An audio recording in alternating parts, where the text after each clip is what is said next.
都幾分鐘睇過啦，嗰條人龍咧喐都未喐，而且一個大問題咧，就算你埋咗單俾咗錢咧，你揸住張飛咧都仲係用。明先所謂刺其實就真係唔係刺嘅，你20蚊有碗刺食，講你都唔信係假嘅嚇。人造魚翅，只要你將呢一張卡擺咗落去你嘅 WeChat Pay 嗰度咧，你係可以正常俾錢嘅。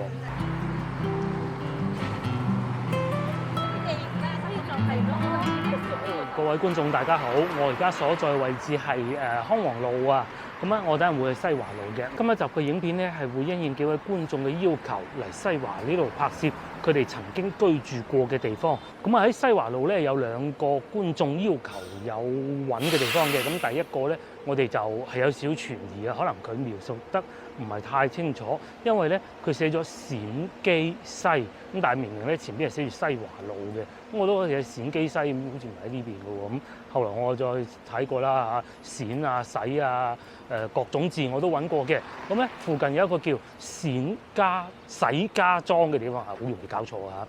咁咧會唔會又係嗰度咧？我哋過到去個再講啊，因為既然都嚟到啦，係嘛？咁同埋咧而家係晏晝3點鐘，我會嚟呢度飲個下午茶，即係唔係好似同老婆去嗰啲咧坐低點餸嗰啲，係食啲小食嘅。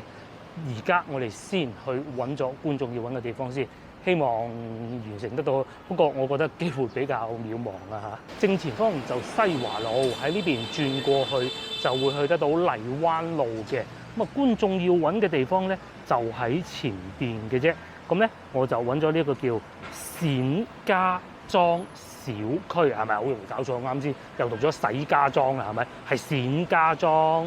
咁咧大概仲有10分鐘就會到㗎啦。我哋過到去再講啦。勁啊！依家準備落雨，其實先頭我係坐車過嚟嘅，喺路上咧都已經有幾滴雨㗎啦。希望等陣一切順利啦嚇。咁大概位置喺邊度咧？大概位置就會去到我哋成日講稅所嗰度啊。咁啊喺嗰度其實離地鐵站都唔算太遠，因為地鐵站就喺前邊嘅啫。8號線彩虹橋地鐵站。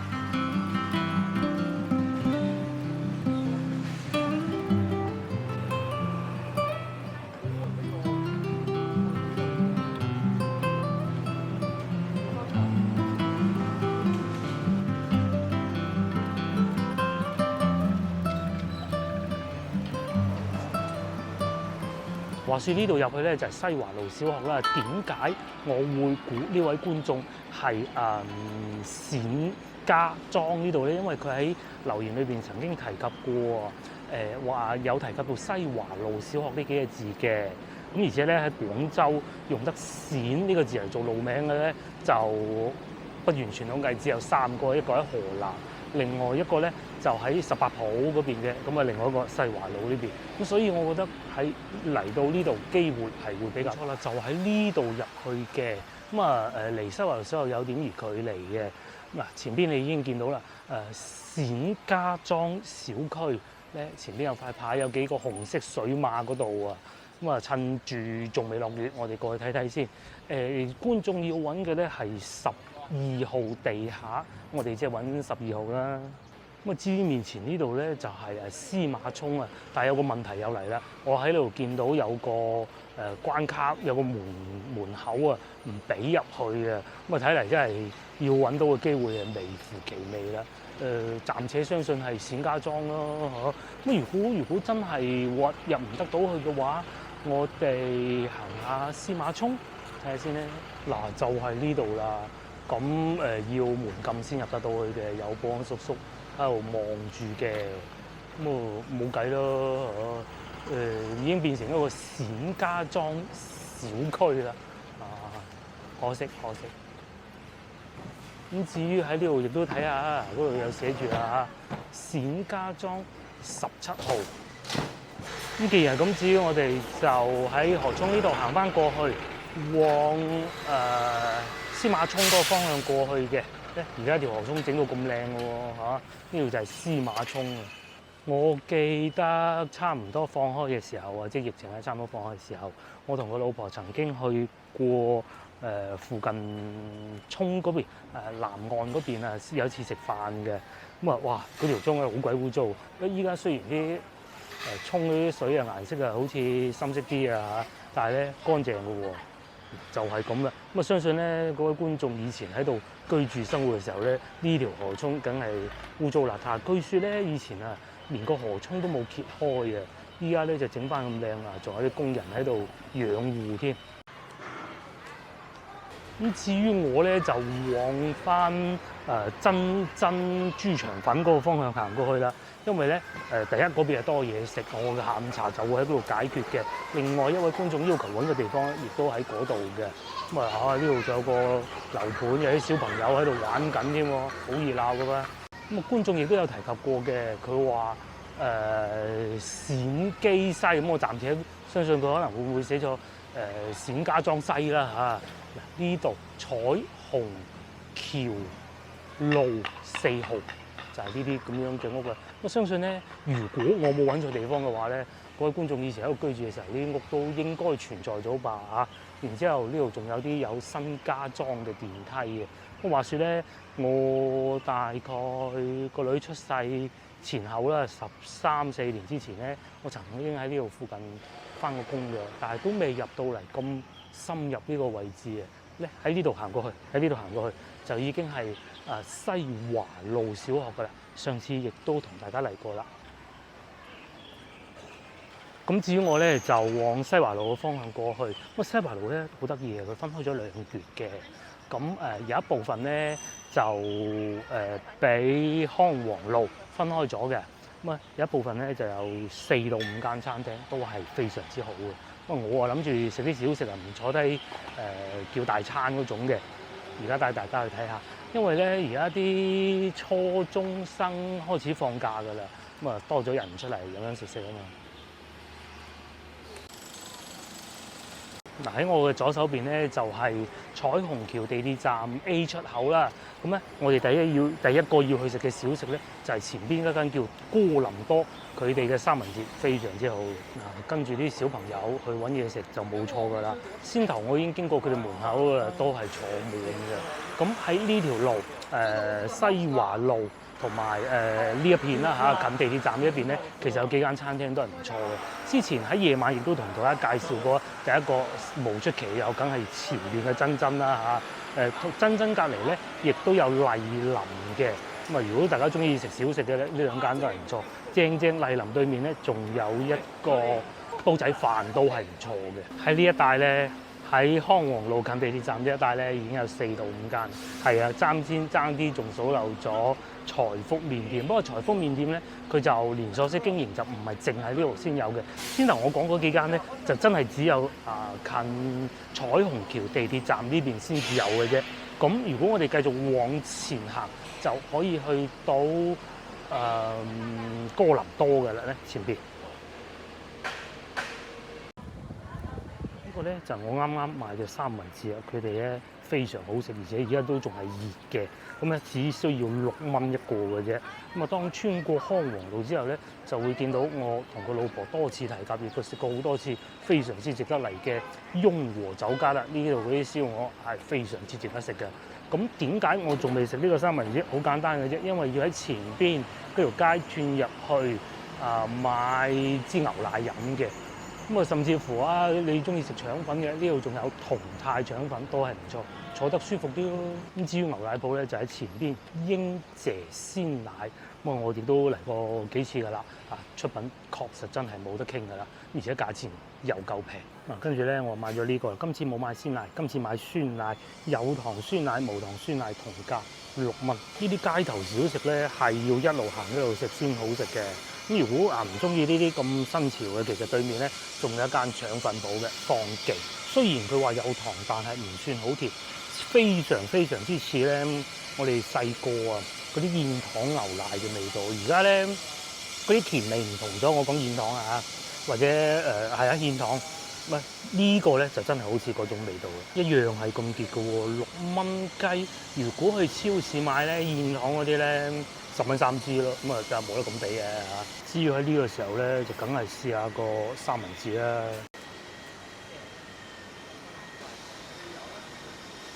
上次我好似冇買過呢個招牌嘅，咁然之後咧上次我買嘅係好似係烤嗰種嘅，即係要買兩個。招牌呢啲咧就唔係現烤嘅。咁啊，其實係冇嗰個好食，嗰個好食好多。咁啊，當然呢個都唔嘢少啊。嗰啲麵包皮咧好軟啊，裏邊咧有芝士醬啊、沙律醬，應該係沙律醬啊，我講錯。又有青瓜絲、雞蛋啊。繼續行就係之前落大雨同老婆食唔到嘅天寶食坊，呢個都係好值得一試嘅。不過咧就要就啱時間咯。我當然試唔到隔離嘅富記魚蛋啦。嗱，話咁快咧就食飽飽啦。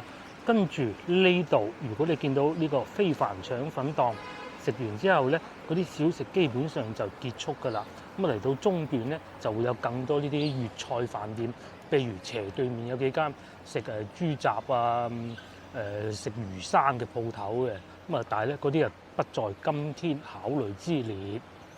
靠中間呢一段咧係比較多粵菜餐廳嘅，反而去到後邊過咗西華路市場嗰個入口之後咧，又會多翻幾間小食店。咁啊，當然最出名，我認為咧嗰邊咧就有第一樽嘅瀨粉，呢邊咧就有珍珍。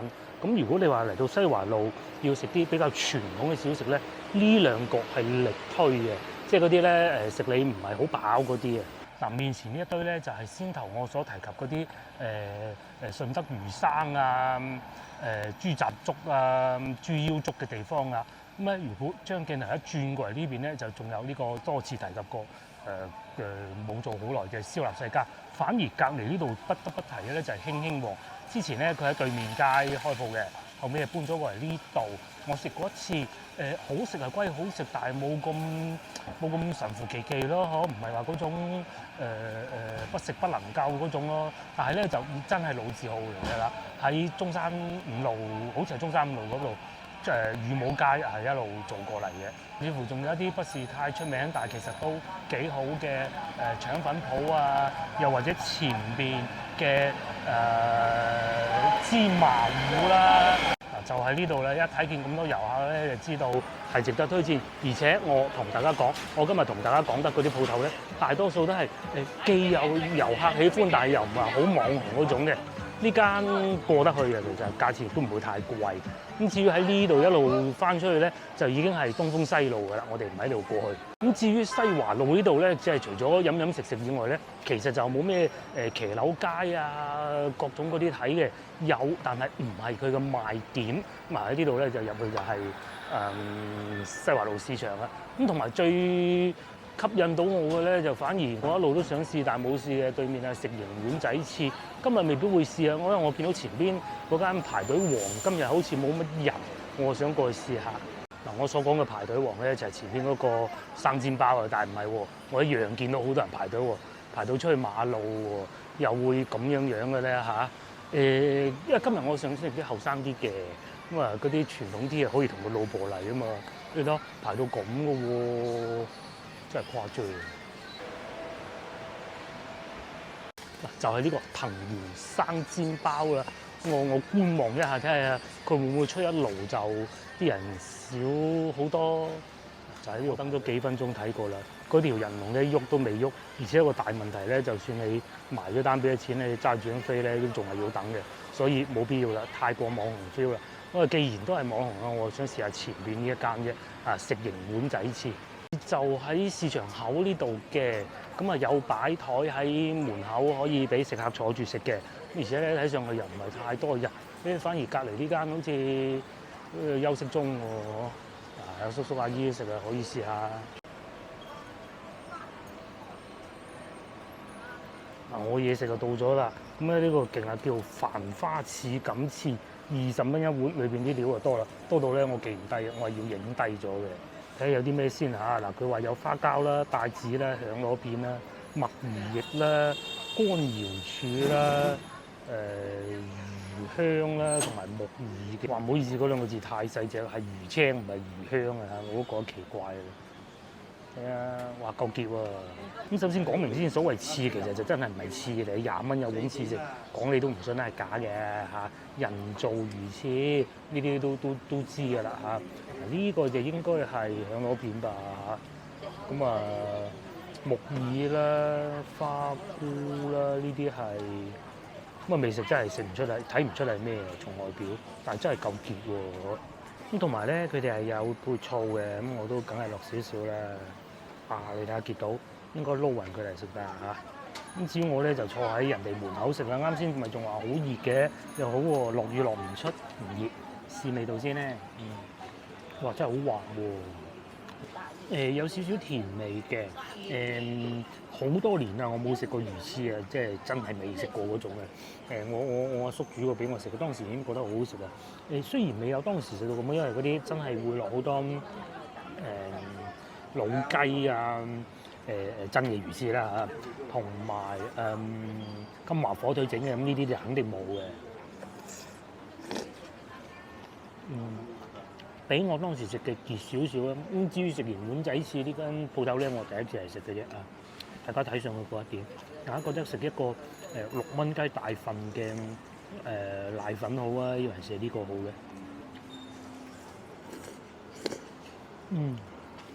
好彩而家就冇咁熱啫。如果唔係嘅話咧，夏天食都有啲壓力啊，係真係幾熱嘅。應該除咗碗仔翅之外，仲有其他嘅咩豬腸粉啊，各種都有。咁我因為小食之類，你仲有好多嘢食噶嘛，係咪先？梗係冇理由一次過食飽嘅。嗰啲醋酸酸味味又真係幾過癮喎。呢個會唔會乾瑤柱咧？又唔似係喎。魚青呢個應該係魚青，又唔似係魚青喎。上邊呢啲好幼嘅，我估應該係蛋花絲嚟嘅。冬菇啊，各種都係有嘅，幾好啊！至於我咧就坐喺呢間鋪頭門口食啊，因為佢哋咧勁喎，休息嘅喎，做餐飲可以做到休息嘅噃。至於我咧就慢慢食啦，真係有點而熱嚇。食完之後咧，再帶大家慢慢行，因為有觀眾仲有要求，後邊仲有個地方要揾嘅，食埋先。我食包包，大家睇上去覺得點咧？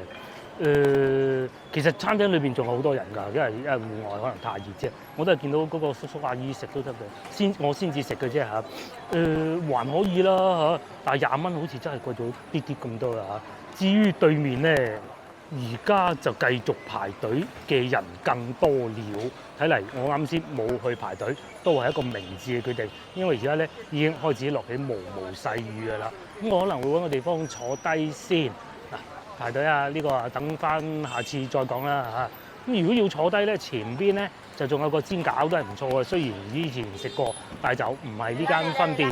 咁啊睇下有冇位咧。哇落雨啊！我嗰個煎餃咧就係呢間鋪頭啊，成煎餃。之前基立夏道試過㗎啦。冰花煎餃都唔係咁容易揾得到。至於你話係咪最好食咧？我老婆煎嘅最好食啊。咁啊另外價錢咧18蚊，不過有個問題，裏邊超級多人。咁多人你走入去避雨好似唔係太好嘅。咁咧喺對面咧就有呢個白搭果啦，白搭果避雨係最好嘅嚇。叫杯嘢飲啊，坐住咁咪得啦。我哋過去避下雨先啦嚇。白搭果，勁啦！我要咗杯紅豆冰，18蚊，咁啊當避雨啦嚇。外邊都好大雨嘅。啲紅豆幾好嘅，都夠溶咯，但係又唔算話勁溶嗰種嘅，同埋啲冰唔算太多嚇。咁喺呢個時候咧，我又同大家講件事情啦。咁話說咧，有好多觀眾啊，翻到嚟廣州遊玩，哎呀，你見到我哋成日都俾微信支付喎，究竟你哋可唔可以做得到咧？事情係咁嘅，我咧就申請咗呢一張卡。咁我相信香港觀眾應該都會知道呢一張係乜嘢嘅卡嚟㗎啦。係啊，係我個名嚟㗎嚇，大家知我真名嘅就知道呢張卡係我㗎啦。咁申請咗呢張卡有咩好處咧？你就可以綁定WeChat Pay HK 嚟俾錢嘅，直接用裏邊嘅港紙。不過咧喺講用之前咧，我先講下啲唔好嘅嘢先。依家係唔好㗎嚇。究竟佢有乜嘢唔好咧？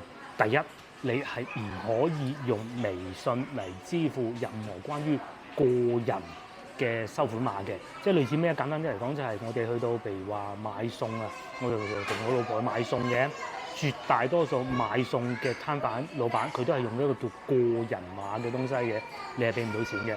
咁啊，更莫講話嗰啲街邊阿姨擺張布喺度賣自己種嗰啲瓜啊、水果嗰啲，一定唔得㗎，你唔使諗㗎啦。咁第二咧，佢係可以喺國內廣州啦嚇撳現金嘅，不過咧手續費勁高。我其實有試過㗎啦，因為點解咧？我去中國銀行嘅機先撳得到嘅。如果你去其他銀行嘅機咧，我就試過工行啦嚇，唔得。咁啊，我暫且相信其他機都唔得㗎啦。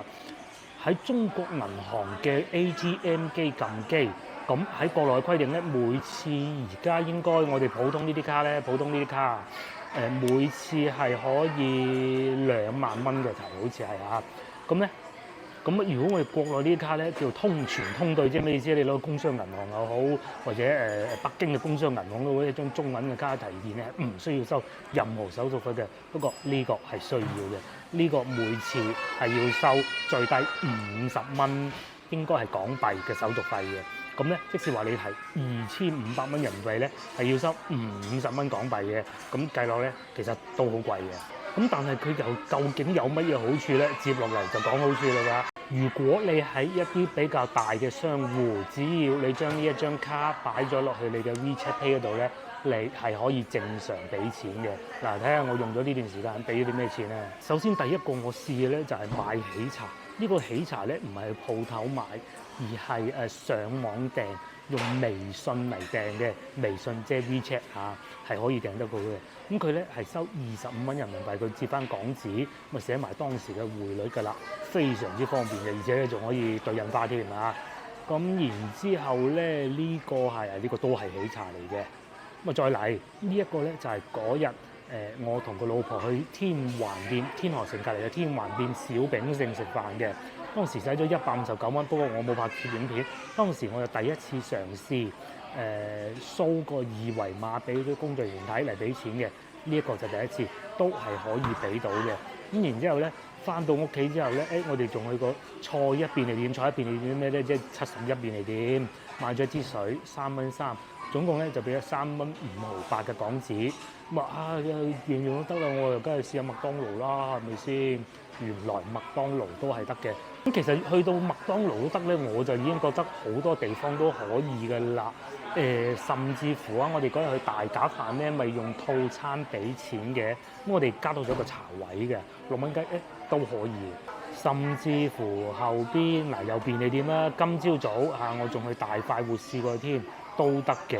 如果未用過微信支付 WeChat Pay 嘅觀眾咧，可能係奇怪啦，點解要試咁多？其實分咗幾種嘅。第一種咧，你就係掃台面嘅二維碼落單。大家大快活咧就屬於呢一種嘅，掃台面二維碼落單，然之後撳掣俾錢，佢係俾到嘅。咁第二種咧就係嗰個收錢嗰個姐姐走嚟掃你個機，掃你個二維碼，掃完二維碼之後咧，咁啊俾錢都係得嘅。確實係幾方便，不過大多數咧都係一啲比較大嘅商戶，佢係會直接扣裏邊嘅港幣帳戶。嗱，當然我冇辦法證實香港觀眾嘅 WeChat Pay 界面同我係咪一樣啊嚇？有啲功能我係用唔到，有啲功能你哋係用得到嘅。但係譬如喺呢個零錢充值咁樣咧，你充咗落去都係港紙嚟嘅啫，就不能直接兌換支付嘅。咁總體使用落嚟幾日咧，我覺得幾滿意嘅，因為無論係啲大額嘅支付啊，又還是小額支付咧都可以。不過確實都仲有啲係俾唔到嘅，譬如呢一個係掃台面二維碼落單就俾唔到啦。又或者我之前咪去食鹹煎餅嘅龍津澳嗰度咧，都係唔可以嘅。咁只要你撳收付款，好在啫，咁就得㗎啦。咁俾下工作人員姐姐掃你嘅二維碼、啡粉啊嗰啲都可以咁用嘅。咁有觀眾又話啦，我好想一定係要俾到任何嘅錢，咁咧你就要進行實名制。實名制咧，你哋嘅身份證係唔可以嘅，一定係用我哋嘅身份證。又或者你擁有一張國內嘅銀行卡。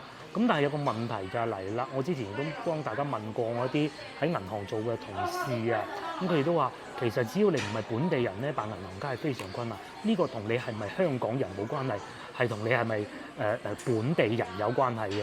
至於我身份證係廣州市越秀區，我去翻呢間銀行辦卡嘅時候咧，都係廣州市越秀區，佢先至冇咁多嘢問嘅啫。咁如果你係一個清遠人、一個北京人、一個湖南人嚟到廣州嘅話咧，其實都係會有一定難度嘅，而同你係邊度人係咪香港人冇關係嘅。佢嘅原因係乜嘢咧？就係擔心你涉及一啲買卡賣卡使錢嘅活動㗎。咁到時嘅話好麻煩噶嘛，係咪？咁所以咧佢哋規管係比較嚴格。但係如果你真係開得到呢一張國內嘅儲蓄卡嘅話咧，咁你就可以綁定落去微信支付上邊，咁你同我嘅功能就冇乜唔同噶啦。當你有咗呢兩張卡之後咧，你就可以喺國內正常消費啦，俾港紙又得，俾人民幣又得，甚至乎咧我仲有個功能係用唔到嘅，係可以喺下邊張卡咧 send 啲錢去上邊呢張卡，手續費聽講仲好平添。我俾大家嘅建議係咁樣用嘅，如果你嘅計劃係翻到嚟廣州玩幾日嘅話咧，我嘅提議係首先你手頭上肯定換少量嘅人民幣會比較好嘅。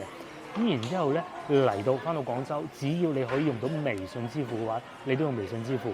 咁如果真係冇辦法用唔到嘅，唔得嘅，咩都唔得，因為佢始終有銀聯嘅，有銀聯嘅標誌，你係可以碌卡嘅。但係有好多地方咧，你係唔可以碌卡。咁啊，你同呢度講碌卡，佢真係睬你都傻啦，我都唔知邊度揾部碌卡機出嚟嘅。咁嘅話咧，你就只能俾現金，連現金都用晒咗，你要一定要揾翻中國銀行去撳機撳2500蚊出嚟，或者更少啦嚇。但係金額更少，收費就更貴，咁啊悉隨尊便啦。咁啊，如果翻嚟唔係太耐嘅話，其實都可以嘅嚇。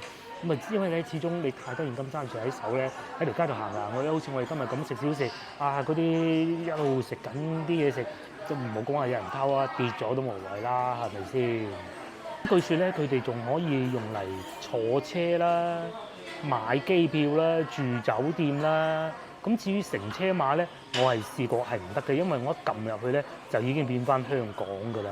咁啊，至於廣州呢個咧，因為我已經實名制咗，我冇辦法用得火車票、機票咧，我一撳入去咧，佢就會跳嚟呢個同程旅行。咁上邊我見到佢係繁體字，我極有理由相信咧。佢應該係可以㗎啦，一撳定位佢已經係 show 廣州啦，終於撳到啦。嗱，譬如好似咁樣啊嚇，我要買今晚車飛，今晚6點鐘車飛咁，其實入得到嚟呢個界面咧，應該都係可以嘅，係咪？嗱，確定。咁至於我咧就梗係唔撳入去啦。呢一度用起身嘅功能咧，可能會同大家會有略有不同㗎。據說咧仲可以 call 車嘅，但係咧唔知點解我喺呢度揾唔到嘅，揾唔到。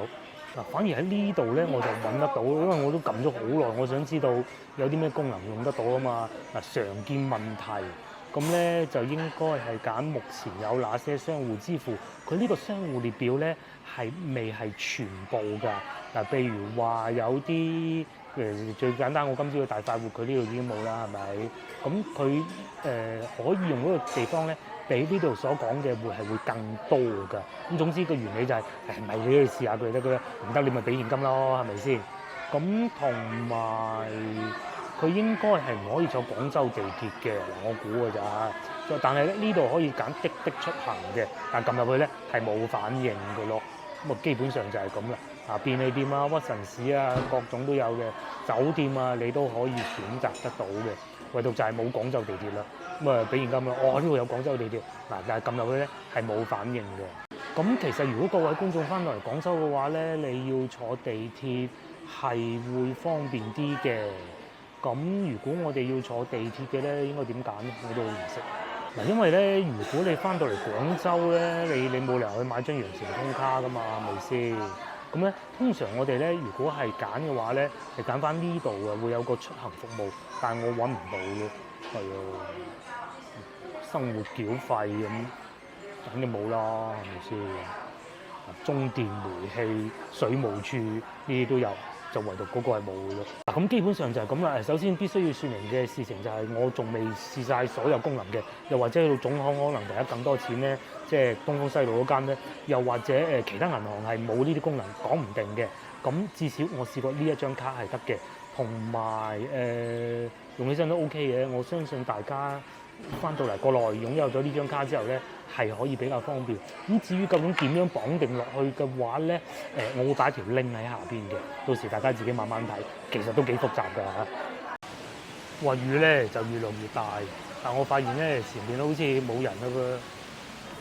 嗱，好彩啊，真係冇乜人啫喎！睇下唔啱落單，使唔使等？唔係啊，都係要等啊，只不過排隊人走咗入去，算啦。咁既然係咁，都冇辦法啦嚇，真係要留待下次。接落嚟最後一個環節咧，就咁嘅就係觀眾嘅要求拍攝嘅地方啊。環球廣場好似係叫做嚇，去到再講就喺前邊嘅。咁我認為咧，西華路嘅美食咧就真係分咗兩橛嘅，中間嗰橛係最少啫。先頭我哋去到腸粉鋪黃色嗰個腸粉鋪嗰度咧，一頭一尾都係好多嘢食嘅。我認為咧呢邊就算尾啦，頭啊當係彩虹橋地鐵站咁計咧，呢邊咧就都多嘢食嘅嚇。譬如話啱先我哋食唔到嘅煎餃啦，又或者包括呢個大家樂餅屋都係唔錯嘅。甚至乎喺前邊見到個 P 字嗰度轉入去咧，就係食瀨粉嘅地方啦。咁我哋就費事講咁多啦，再行前少少就已經係環球廣場。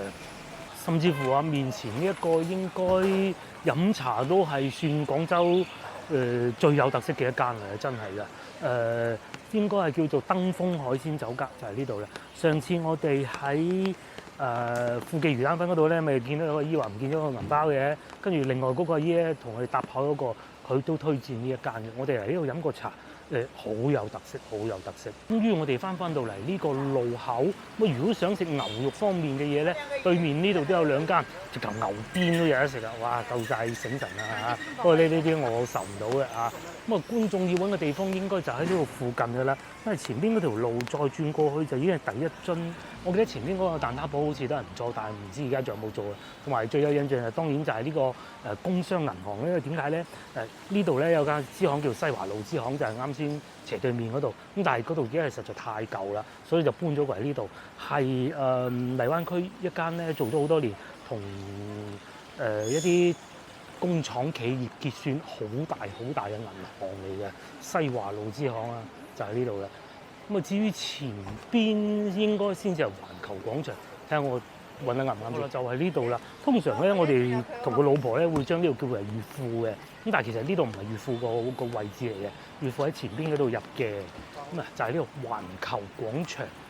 原來呢度就叫環球廣場，通常會叫裕富二期嘅，就係呢度。我記得以前呢度仲有大快活㗎，而家嗰個牌咧上邊仲有，但係咧就已經拆晒啦。就係咁樣樣。真係喎，上邊寫住環球廣場幾個字喎。咁至於呢度咧，以前就係西華路好多小食嘅地方，依家就梗係冇晒啦嚇。壽司鋪啊，各種都有嘅，我都嚟食過嘅。咁而家變咗賣咖啡啦，環球廣場。就係咁樣樣咯。咁佢係接壤呢個西華路同人民路交界嘅一個地方嚟嘅。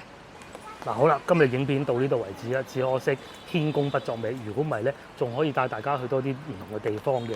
咁同以上呢幾位觀眾一樣，只要你有想我去拍攝嘅地方咧，喺我任何一條影片下邊留言，我會盡快滿足你嘅要求㗎啦。但係咧，我仲有好多位觀眾嘅要求都仲未滿足。咁如果咁啱你哋嘅留言同佢哋要之前留咗言要去嘅地方差唔多，咁咪可以搭下順風車咯，係咪？好啦，約定各位觀眾下集見，拜拜。